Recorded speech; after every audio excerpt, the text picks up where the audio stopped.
Jésù lolùbásọ ọkàn mi, ọ̀rẹ́ tí kò lè kọ̀ mí sílẹ̀, ọba tí ń sọ ẹkún dayọ̀, olùtùnú ọkàn mi, Jehovah mi, sí Olúwa ọ̀págùn mi.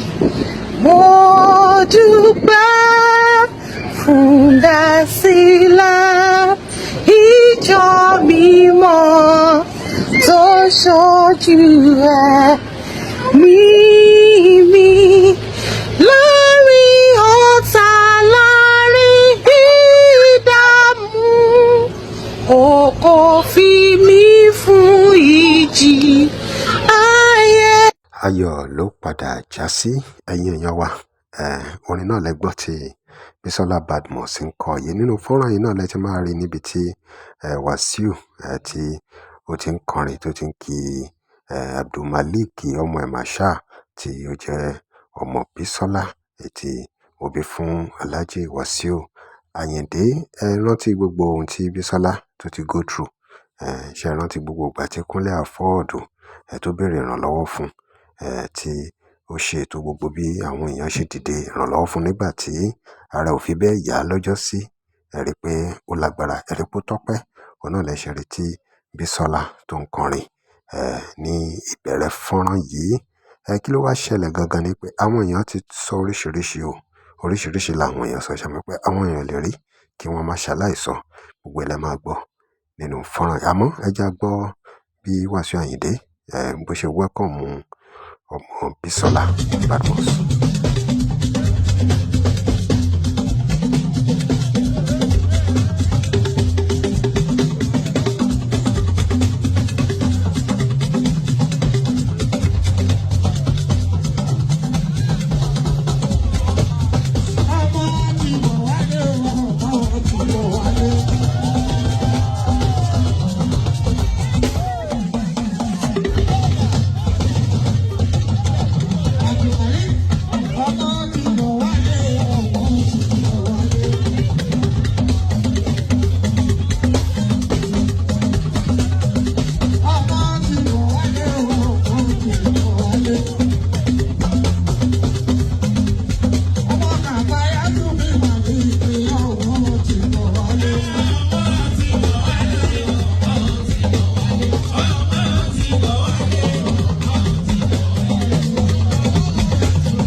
Ẹ jẹ́ ká gbọ́ díẹ̀ lára nǹkan tí àwọn èèyàn sọ nígbà tí wọ́n rí fọ́nrán yìí. Bisola, well done.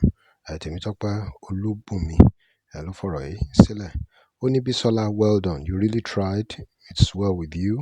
Ìwọ ni mo rí kí wàá jẹun ọmọ kò ní pa ẹ́, kò ní pa ọmọ ẹ̀. Kudos to you. Very fine boy.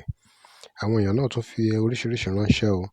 Fowo of Lagos ní this got me teary. Now he's the chief cornerstone for he has gone through the process. Joy to the world.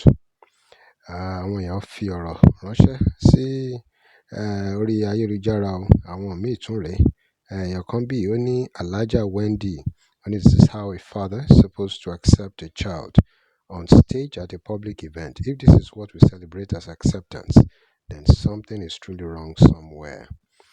Gbenga Idowuni, I love this. Well done to the mother for being patient. May God Almighty continue to protect our children. Omo Tioluwabi, I'm sure he has never seen the boy. See, as he opened mouth when he removed his shades. it is well o. Oríṣiríṣi làwọn èèyàn sọnù fọ́nrán. Atika ní happy for Bisola, don't let it shock us, this is a stage performance. Soro ní bámi ojú ṣàgbọ́lá this man gíran pass me. Oríṣiríṣi làwọn èèyàn tún palẹ̀ nínú fọ́nrán yìí o. Mobolis ní the boy isn't digging it, what is there to be happy about with his father? Àwọn èèyàn ló fi gbogbo ọ̀rọ̀ yìí sílẹ̀, yín èèyàn wa kí lè ròyìn. That's a drop comment and remember to like, share and follow us. Thanks for watching. I love fún polówó ọjà pé WhatsApp number page yìí.